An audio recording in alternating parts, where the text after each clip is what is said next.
suspect's name is Jack Rubenstein, I believe. He goes by the name of Jack Ruby. Did you know Ruby before this?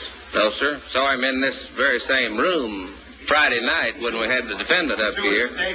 If some of you will recall, he asked a question from out here in the audience, or answered a question. He's standing right back here, and I didn't know who he was. I thought he was a member of the press, and he told me as we walked out of here that he was a nightclub operator here.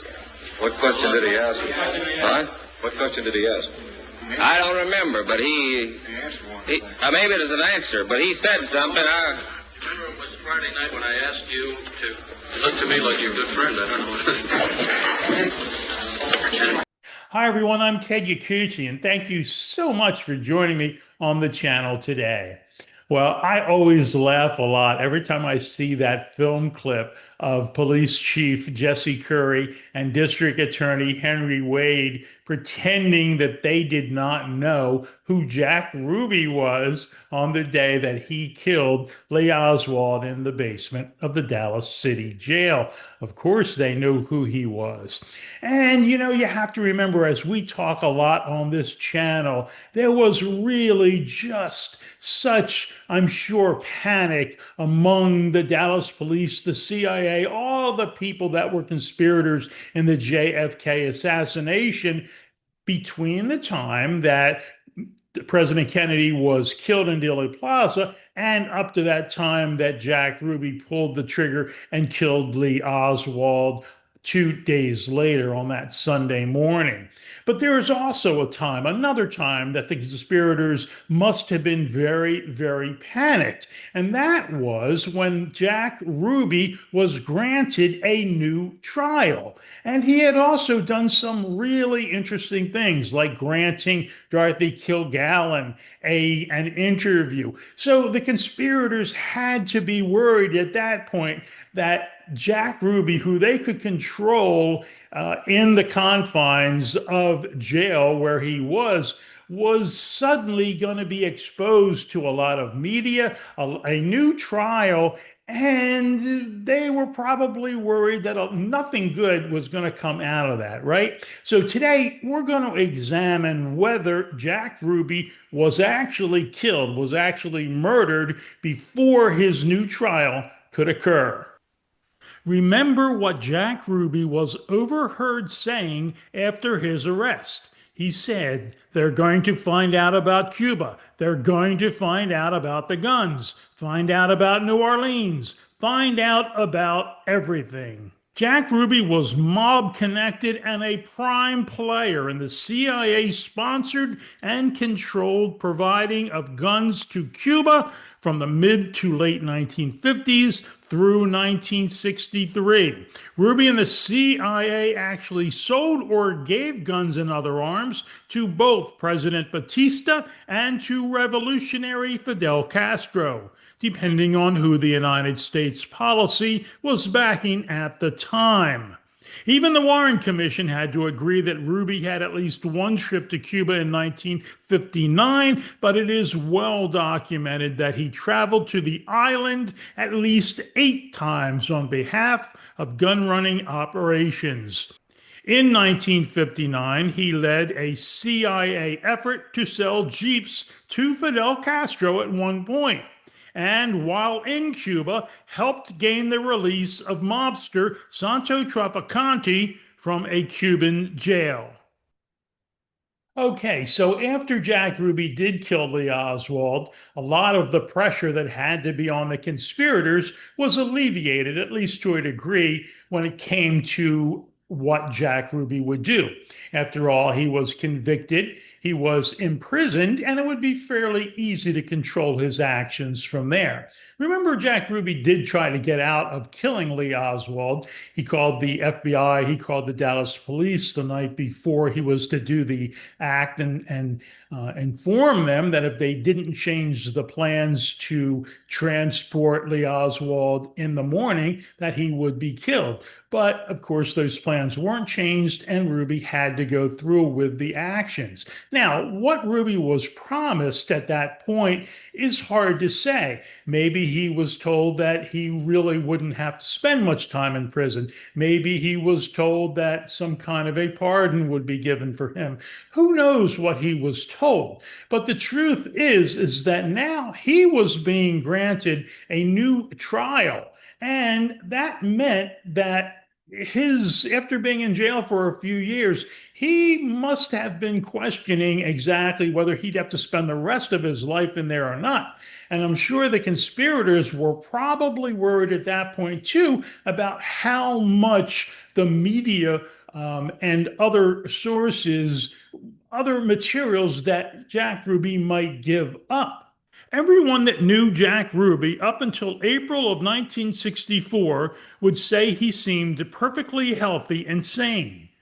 But in April of that year, a psychiatrist called Louis Jolyon West visited Ruby in his isolation cell in a Dallas jail. According to West's written assessment, he found that Jack Ruby was technically insane and in need of immediate psychiatric hospitalization. Those are conclusions that no one who had spoken to Ruby previously had reached. Ruby had seemed perfectly sane to everyone who knew him, but Louis Jolyon West pronounced him crazy. And what do we all know about Dr. Louis Jolyon West? Well, he was the head of the CIA's MK Ultra program that dealt with mind control. Also, the same program that CIA Director Richard Helms destroyed so many files about illegally when he was called to testify about MK Ultra before a congressional committee. The agency began extensive research into mind control with its MK Ultra program, using US and Canadian test subjects, usually without their knowledge or permission. MK Ultra tried to manipulate mental states and alter brain functions through the administration of drugs and other chemicals, hypnosis, sensory deprivation, and verbal and sexual abuse. Many experiments used the drug LSD. In one series of experiments, subjects were administered LSD for 77 consecutive days. At least one death is attributed to MK Ultra, but many more are suspected. CIA Director Richard Helms purposefully and illegally destroyed MK Ultra files in 1973 when ordered to appear before a congressional committee. Okay, I think that any rational person at this point in our story has to ask the question, why would the CIA be involved with Jack Ruby's health in any manner, either providing a doctor for his physical health or his mental health? Why was Dr. Louis Jolyon West assigned as Jack Ruby's psychiatrist? And now that we know that Dr. West was the head of MK Ultra, a CIA program that took such liberties with people's privacy and did so much harm in the administration of LSD and other techniques trying to perform mind control experiments, that we have to make the point. The CIA must have been trying to control Jack Ruby at the very least, and it may go further, and that the CIA may have decided that it was time to eliminate Jack Ruby. A very good author named Tom O'Neill wrote a book in 2019 called The CIA and the Secret History of the 60s. And he pointed out that not long before Ruby was to testify before the Warren Commission in 1963 that was investigating the assassination, that Dr. West was with Ruby alone in his cell, and then he emerged to report Ruby suffered an acute psychotic break. Sure enough, Ruby's testimony before the commission only made him sound unhinged, and he could never fully explain why he decided to kill Oswald, according to author O'Neill. Ruby had claimed from his jail cell that a cabal was responsible for JFK's murder after meeting with Dr. West. West conveniently concluded that Ruby was paranoid and mentally ill. The text of Dr. West's letter on Ruby's sanity recommended confinement to a mental institution. Hypnosis and intravenous sodium pentothal, a barbiturate, were included among possible techniques to provide further information concerning Ruby's state of mind at the time he shot Lee Harvey Oswald. So now we know that Jack Ruby seemed just fine all the way through 1963 and 1964, up until the point of his first visit with CIA psychiatrist, Dr. Louis Jolyon West. West insisted in seeing him alone with no one else around, no witnesses. When West came out of that session with Jack Ruby, he announced that Jack Ruby had had a severe psychotic breakdown. We're, as rational people, supposed to believe that? Now, we already know so much about Dr. West and his morals and his values because of the MK Ultra program. But we need to examine further, because did you know that it was Dr. West who was assigned to be the psychiatrist for Sirhan Sirhan in the Robert Kennedy murder? He was also assigned to interview and work with Timothy McVeigh in the Oklahoma City bombing. He visited McVeigh 18 times. So it's pretty obvious to me, as someone who has studied the JFK assassination, that the conspirators, and it had to be the CIA, right, leading the pack, made the decision that they did not trust Jack Ruby to be quiet for the extended period of his life, and they needed to finally take the time to get rid of him once and for all. Half of that they did mentally by sending in Dr. Louis Jolyon West. But how about the other half? How about the other physical part of Jack Ruby's status? It is likely that at the very moment President Kennedy was shot, a CIA officer was meeting with a Cuban agent in Paris and giving him an assassination device for use against Castro. I believe it was a hypodermic syringe they'd given him with something called black leaf number 40 in it. There can be no doubt that in the 1950s and 60s, under Director Allen Dulles, the CIA was sponsoring extensive research into biological methods of assassination. And much of this research was being conducted clandestinely by Dr. Alton Ochsner in New Orleans.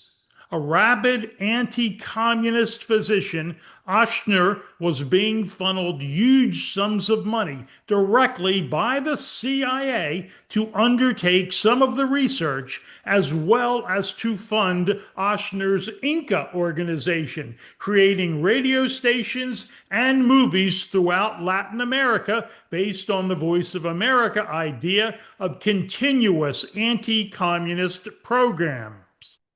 Okay, so now we know that Dr. Jolyon West had declared Jack Ruby mentally incompetent, psychotic. He had had a mental breakdown, of course, only after Dr. West had seen him. We also know that he was giving Jack Ruby intravenous transfusions. We don't exactly know what was in there, but could it have also been some biological agents? And I think the answer could be yes. We can't say for sure, but there's no doubt that Dr. Alton Ochsner in New Orleans and other labs around the country were working on biological assassination formulas for the CIA. They were trying to assassinate Fidel Castro with one of those that they called black leaf number 40 that you heard about. So is it a stretch to think that if the CIA wanted Jack Ruby eliminated, that not only would they attack him